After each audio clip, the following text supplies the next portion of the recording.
Hello दोस्तों, कैसे हैं आप लोग? अच्छे तो है ना? ध्यान तो रखते हैं ना आप अपना? किसी और के भरोसे तो नहीं छोड़ा है आपने? चलिए, आज हम लोगों को क्या पढ़ाई करनी है? आज गति चैप्टर पढ़ना है, मोशन। एनसीईआरटी का क्वेश्चन नंबर 5वां है ना? अध्याय 7वां है, क्वेश्चन अध्याय 7 का क्वेश्चन नंबर 5वां। देखिए, क्वेश्चन बहुत इंटरेस्टिंग है, काफी बड़ा क्वेश्चन है, तो उसको प्यार से और काफी समय लेके हम लोग सॉल्व करेंगे समझ के। ठीक है, दो तीन चीजें आपको इस सवाल को सॉल्व करने से पहले पता होनी चाहिए कि जो आपका वेग समय ग्राफ है, वेग समय ग्राफ की ही बात किया हुआ है, इसका जो एरिया होता है, जैसे मैं समझना, जैसे मैंने कहा कि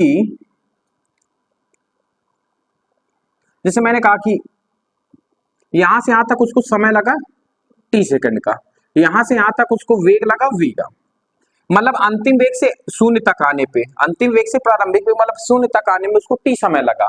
तो इसने कितनी दूरी तय किया ये आपको पता होना चाहिए। तो इसी ग्राफ से अगर आपसे पूछा जाए दूरी कैसे निकलेगी तो क्या करेंगे आप लोग? दूरी का फॉर्मूला क्या होता है? अच्छा, इसके सूत्र से दूरी का फॉर्मूला निकाला जाए, चाल बराबर दूरी बटे समय से, तो चाल क्या निकल के आएगी? चाल बराबर, देखो जो जो समझाते जाए बोरिंग मत होना, क्योंकि आगे हमें काम आएगा। ठीक है, अगर मैं दूरी की बात करूं तो चाल इंटू समय होगा, यही होगा कि नहीं होगा? दूरी यहां से तो निकलेगी, लेकिन एक बात समझ में आना, अगर आपको इस फॉर्मूले से ना देके कहा जाए कि इस ग्राफ से निकालो तो आप क्या करेंगे? तब मैंने आपको बताया था कि जैसे वेग और समय ग्राफ का जो एरिया होता है, जो क्षेत्रफल होता है, वो किसको डिनोट करता है? आपका किसको डिनोट करता है बताओ?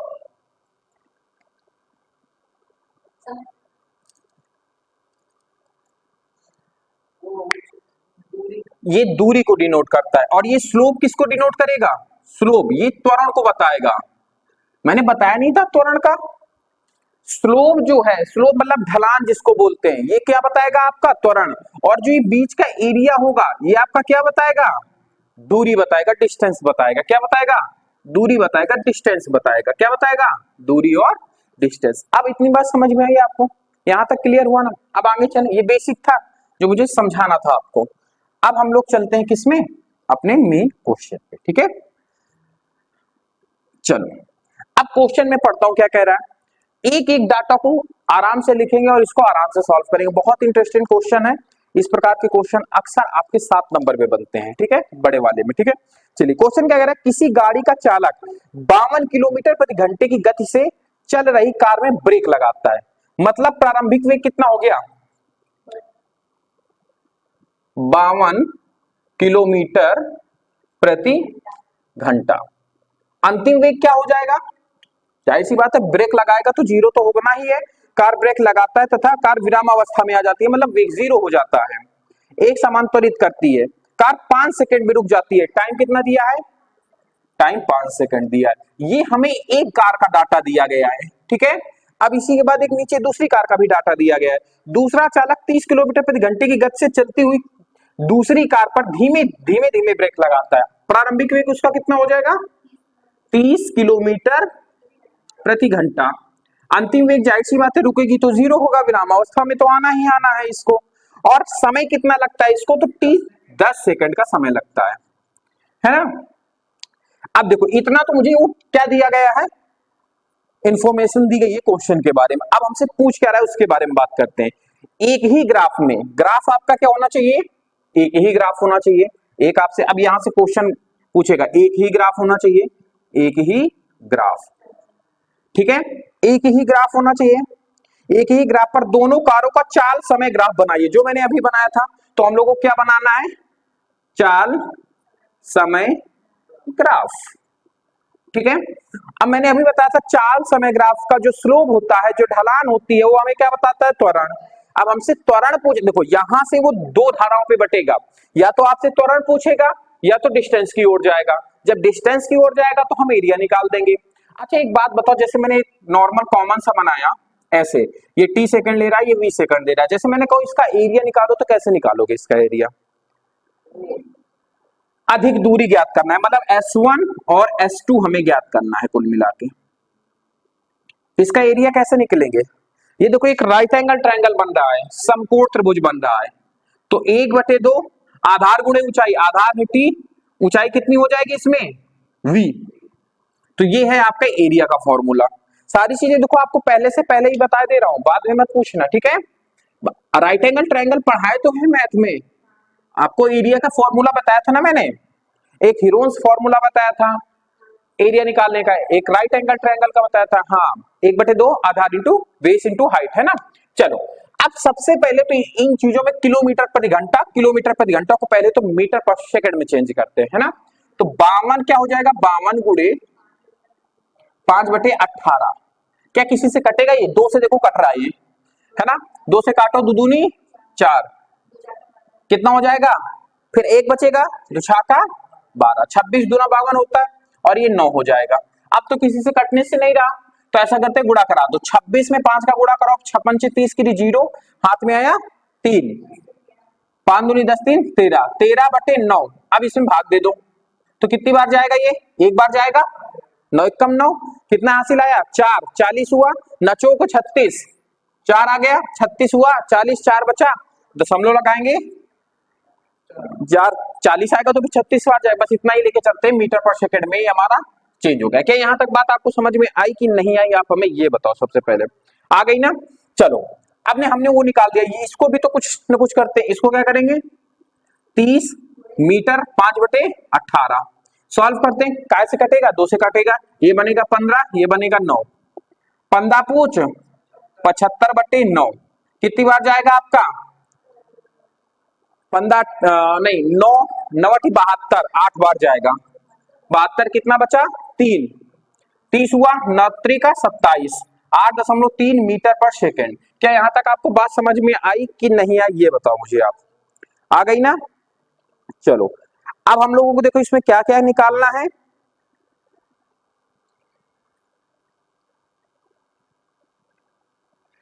ठीक है। अब देखो हमें क्या क्या इसमें निकालना है, इतना हमने मीटर पर सेकंड में चेंज कर लिया कि नहीं कर लिया, यहां तक बात समझ में आई ना आपको। मैं सवाल में देख रहा था, इसमें जो है आपकी नई किताब में 30 है और पुरानी किताब में 34 दिया गया है, तो यहां से कुछ ना कुछ फर्क आएगा, एक बात याद रखना। जो ये सेकंड वाला डाटा है आपका, ये 30 नहीं दिया गया है, यहाँ पे 34 दिया गया है, 34 किलोमीटर प्रति घंटा। हमें कितना दिया है 30 किलोमीटर, एक बार और कंफर्म कर लेते हैं, 30 ही दिया गया है ना, हाँ 30 ही है। चलो हम अपने अकॉर्डिंग नई के अकॉर्डिंग सॉल्व करते हैं, क्योंकि एनसीईआरटी बहुत कम संशोधित होती है इसमें, ठीक है। चलिए इतना हम लोगों ने कर लिया, अब हमारे पास टाइम सेकंड में आ गया है और वेग हमारा मीटर पर सेकंड में आ गया है, ऊपर भी वही काम है, तो अब हम समय ग्राफ को आराम से ड्रॉ कर सकते हैं। चलिए आइए करते हैं समय ग्राफ को, अच्छा सा बड़ा बनाते हैं, तब आपको बेहतरीन समझ में आएगा।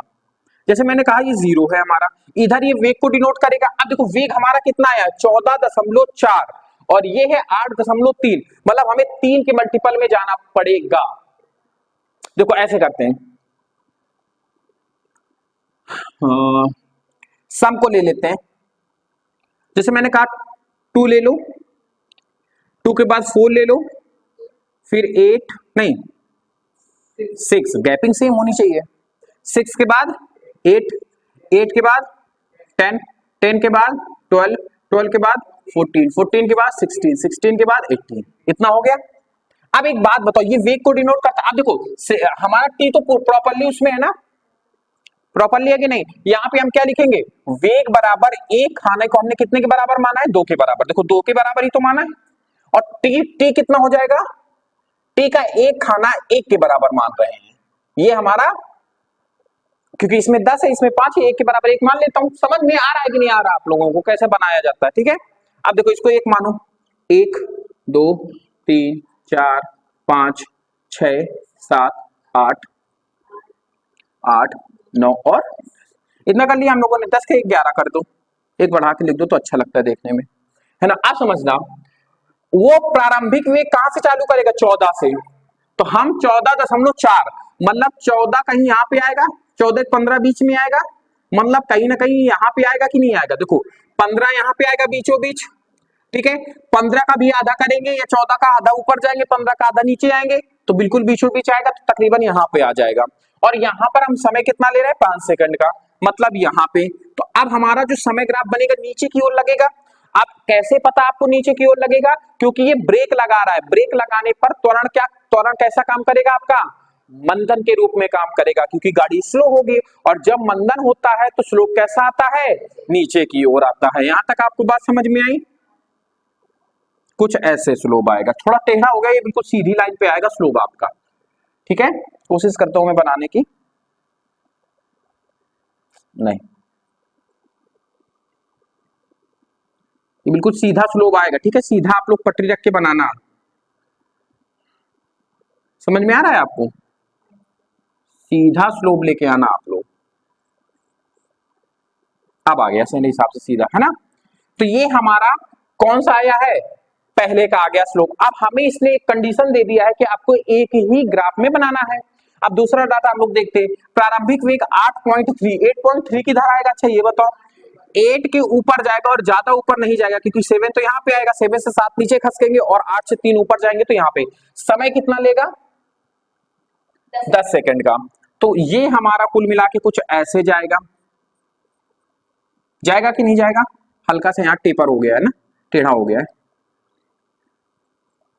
अब ठीक है मेरे हिसाब से, फिर भी थोड़ा सा टेढ़ा लग रहा है। आप पटरी रख के बनाइएगा, ठीक है? अब सही है। ठीक है, तो ये हमारा क्या हो गया एक तरीके से दूसरे का समय ग्राफ हो गया। ये हमारा पहले डाटे का समय ग्राफ हो गया और ये हमारा सेकंड डाटा का समय ग्राफ हो गया। अब देखना, बात गौर से समझना, ग्राफ हमने ड्रॉ कर दिया, एक काम हमारा हो गया, 4 समय ग्राफ कर दिया, दूसरा भी काम हो गया हमारा। डिस्टेंस की बात आती है, हमारे दूरी की बात आती है। अब मैंने एक बात बताई, यहां से आपसे वो त्वरण पूछेगा और या तो आपसे क्या पूछेगा, दूरी पूछेगा। त्वरण पूछता तो क्या करते, 14.3 ए निकालना होता, तो हाइट इंटू बेस 14.3, 14.4 ले लेते हैं और बटे कितना दूरी, कितना समय ले रहा है, 5 माइनस के रूप में, और त्वरण हमारा हासिल हो जाता है। इसको सॉल्व कर लेते हैं, आ जाता। लेकिन हमसे इसने त्वरण नहीं पूछा हुआ है, हमसे पूछ रहा है कि भैया ये जो दो कंडीशंस दी गई है कि एक बंदा 14.4 मीटर पर सेकंड के वेग से चल रहा है, ब्रेक लगाता है 5 सेकंड तक ब्रेक लगाए रहता है, तो कितनी दूरी जो है वो तय करेगा, डिस्टेंस निकालनी है। और सेम काम दूसरे में भी कहा है। तो अभी मैंने बताया था कि जब चाल और समय ग्राफ होता है, वेग और समय ग्राफ का जो वेग और समय का ग्राफ जो होता है, वो स्लोप आपका त्वरण बताता है, एरिया क्या बताता है हमारा, दूरी बताता है। क्या बताता है? डिस्टेंस बताता है, दूरी बताता है।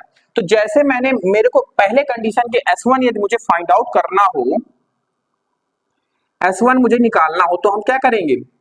अब देखो, ये राइट एंगल ट्रायंगल बनेगा कि नहीं बनेगा, ये पूरा ये 90 अंश हो जाएगा, ये कर्ण हो जाएगा, ये लंब, ये आधार। तो राइट एंगल ट्रायंगल का एरिया का फॉर्मूला क्या होता है, 1/2 आधार गुणे ऊंचाई, ये तो पता होगा बच्चों को। तो S1 क्या हो जाएगा, 1/2। आधार कितना है, कितना चल रहा है टी में, ये 5, तो आधार हो गया 5। ऊंचाई कितनी कवर कर रहा है, ये 14.4।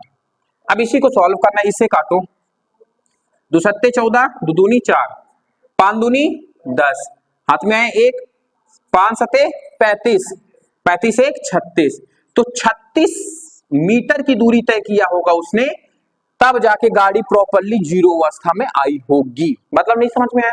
मतलब कोई बंदा 14.4 मीटर पर सेकंड के वेग से चलता है, 5 सेकंड तक वो ब्रेक लगाए रहता है अपनी गाड़ी पे, एक नियत त्वरण से, बार बार ब्रेक ऊपर नीचे नहीं कर रहा है। ऐसा नहीं कि पहले ब्रेक हौच के लगाया, फिर बिल्कुल एक सिंपल वे में लगाए हुए है। ठीक है, एक मतलब नियत त्वरण पे उसने क्या कहा, नियत त्वरण पे लगाए हुए।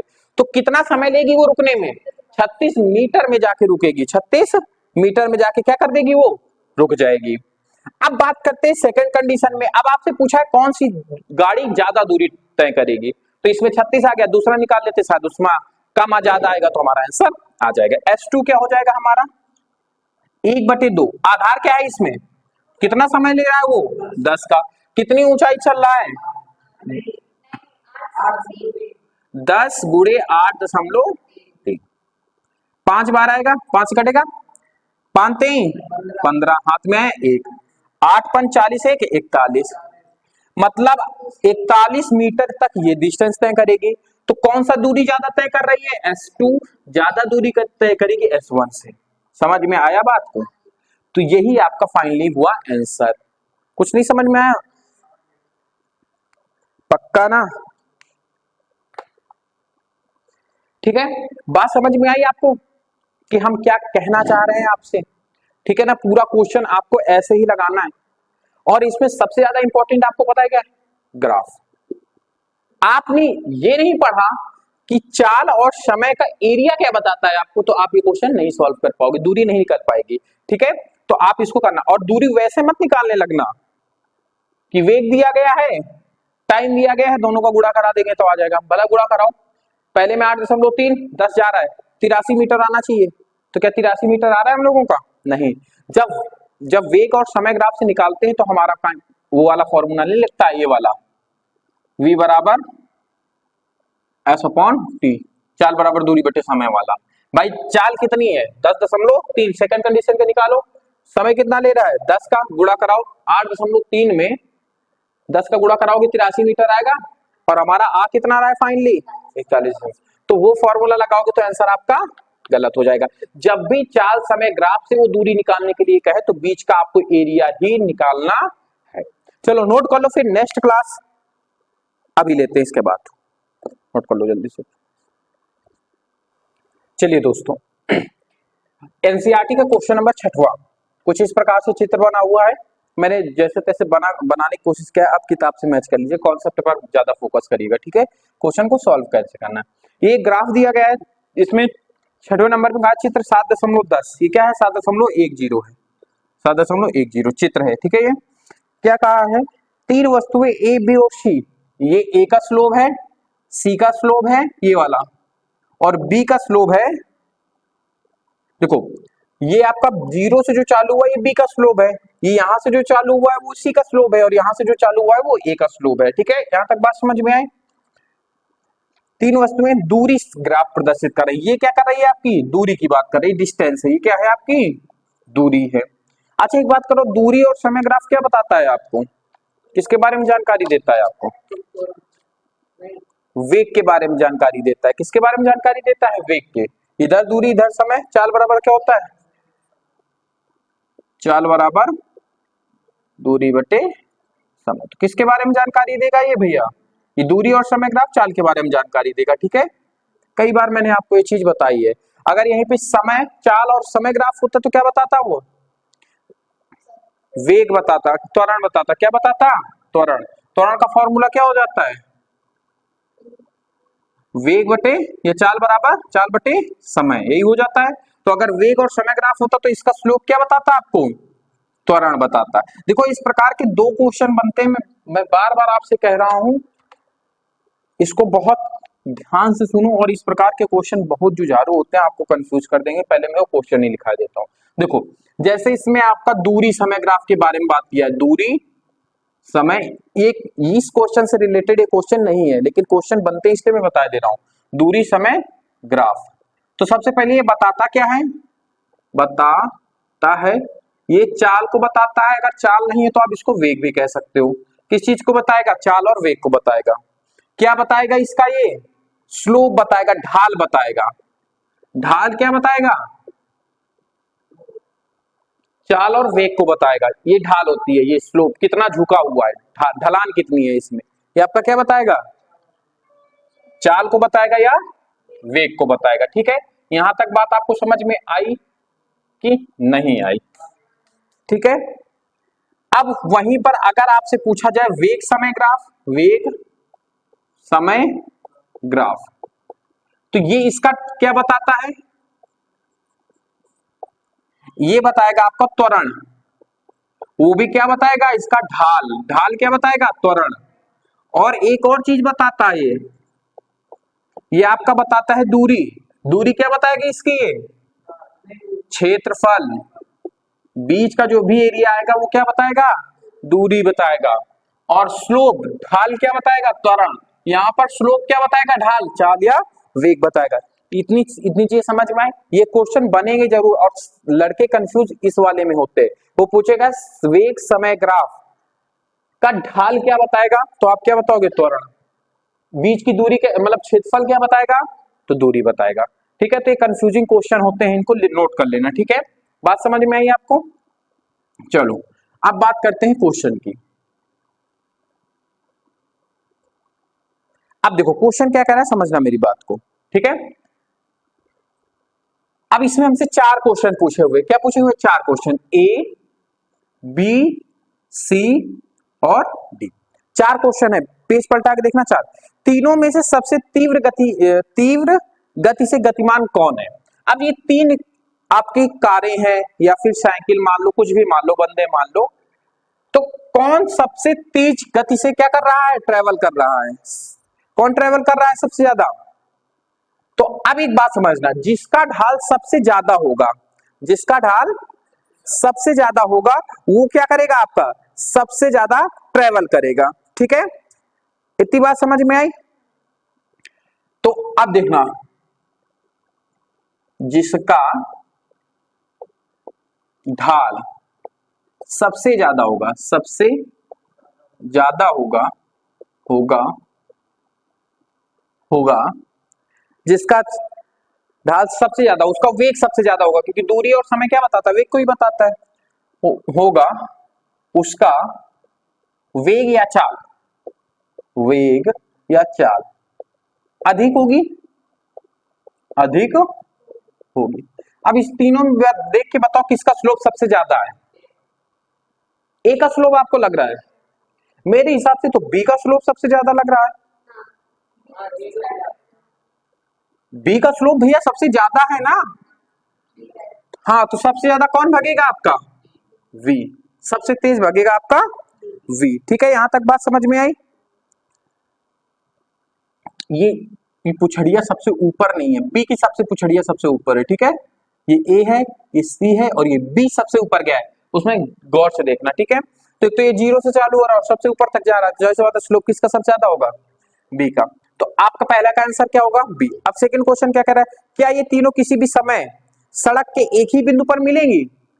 टाइम कहां देखो यहाँ पे, क्या एक समय कहीं पे मिल रही है? देखो यहाँ पे कौन मिल रहा है आपस में? बी और सी मिल रही है। यहाँ पे कौन मिल रहा है? बी और ए मिल रहा है। यहाँ पे कौन मिल रहा है आपका? ए और सी मिल रहा है। क्या तीनों कहीं एक जगह पे मिल रही है? नहीं मिल रही है। तो इसका मतलब हमारा दूसरे का बी का आंसर होगा नो, या फिर नहीं, या फिर इसी को हम लोग बोलते हैं ना, या तो ना। हाँ, बस ना तक।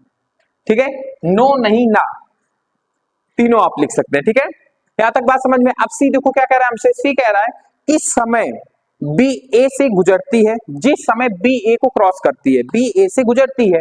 बी देखो, बी ए से गुजरती है। ए कहां पे है? ए आपका ये यहां पे है ना। इस समय, इस पिन पॉइंट में जो भी ये समय आएगा 0.8 के अब आएगा, उस समय सी, उस समय तक सी कितनी दूरी तय करेगा? समझना, सी कहां पे है? यहां पे। अब यहां से यहां तक आप ऐसे करके क्या डालोगे? एक तो लंब डालोगे ऐसे करके। तो देखो ये सी का स्लोप है, सी इस समय तक, मतलब इस समय तो लगभग लगभग सेम ही है। रुक जाओ, देखो देखो देखो, गड़बड़ हो रहा है, गौर से समझना। आपसे क्वेश्चन पूछा हुआ है, आपसे क्वेश्चन पूछा हुआ, जिस समय बी ए को क्या कर रही है? क्रॉस कर रही है। क्या कर रही है? क्रॉस कर रही है। बी ए को क्या कर रही है? क्रॉस कर रही है। तो बी ए को क्रॉस कब कर रही है? बी ए को, पहले बी को देखो, बी आपका ये है, मतलब ये वाला स्लोप आएगा, ए आपका ये वाला स्लोप आएगा, यहां पे कहीं पे। ठीक है, यहां तक समझ में आया? क्या कह रहा है आपसे? बी ए को क्रॉस कर रही है। ठीक है, बी ए को क्रॉस कर रही है। तो उस समय पे सी कितने बिंदु तक चलेगा? समझना मेरी बात को। जैसे आपसे कहा कि इस बिंदु तो समय सेम होना चाहिए। क्या यहां पर अगर आप इधर सीधा निकालेंगे तो समय बढ़ेगा कि नहीं बढ़ेगा?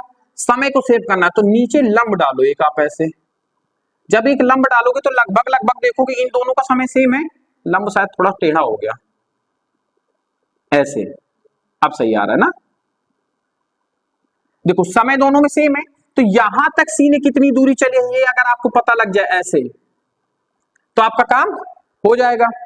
देखो समय, देखो यहां पर समय और यहां पर समय लगभग लगभग सेम है कि नहीं? लगभग क्या, सेम ही है पूरा। अब यहां पे मत निकालने लगना, नहीं तो समय नहीं बढ़ जाएगा आपका। नीचे आओ, नीचे देखो कि सी कितनी चला है, तो यहां पे सी तकरीबन चलेगा 6.3 मीटर के अब चलेगा। कितना चलेगा? 6.3 मीटर के अब। जब आप इसको ग्राफ से अच्छे से बनाओगे तो कितना आंसर आएगा आपका? 6.3 मीटर। ठीक है, वो थोड़ा सा ऊपर नीचे हो गया हम पे। तो ये बात समझ में आई। सी का आंसर कैसे निकालेंगे? समय सेम होना चाहिए, समय को डिस्टरबेंस नहीं करना है, दूरी को डिस्टरबेंस करना है। तो दूरी यहां ज्यादा थी, लेकिन उसको घसीट के लेके आए कहां पे? जहां पे समय सी को काटेगा। मतलब यहां पे मैं मान लेता हूं कि x समय पर ये दोनों आपस में मिले, तो हमें ये पता करना है कि x समय तक c ने कितनी डिस्टेंस तय किया था। तो x के सिधाने पे आना पड़ेगा ना, टाइम पे देखना पड़ेगा। जैसे मैंने कहा कि ये 10:03 में ये दोनों आपस में मिले थे। अब समय आगे निकल गया, 10:10 हो गया।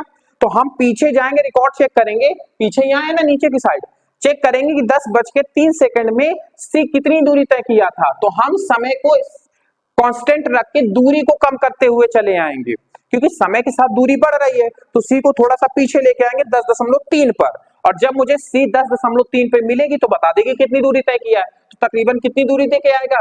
6.3। अब चौथा क्वेश्चन क्या कह रहा है? जिस समय बी सी से गुजरती है, बी कहां पे है?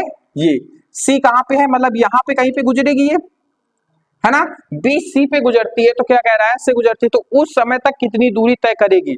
जिस समय बी सी से। अच्छा, ये दोनों इतनी कितनी दूरी तय करेगी? तो देख लो आप, लगभग लगभग 3 से कम तय करेंगे कि नहीं करेंगे? 4 से कम। लेकिन ये हम लोगों का गलत बन गया है। ग्राफ में देखो तो ये जो दो काट रही है ना, ये ऊपर साइड काट रही है एक दूसरे को, समझे? इसको 4 को नीचे खसका दो ऐसे, बस। ठीक है, तो ये देखो ये कहां पे एक दूसरे से काट रहे हैं। देखो बोर्ड पे बनाया उतना अच्छे से नहीं बन पाता है। ठीक है, आप किताब से ग्राफ देख लीजिएगा अच्छे से। तो ये कहां पे काटेंगे? तकरीबन तकरीबन आंसर आपका 5 मीटर आएगा। तो कहां पे काटेंगे? ये आपका 5 मीटर पे। अभी मीटर मीटर में दिया गया, घंटा में दिया गया, मैटर वो नहीं करता, 5 पे काटेंगे। ठीक है, मैंने मात्रक आपके लिए लिख दिया है।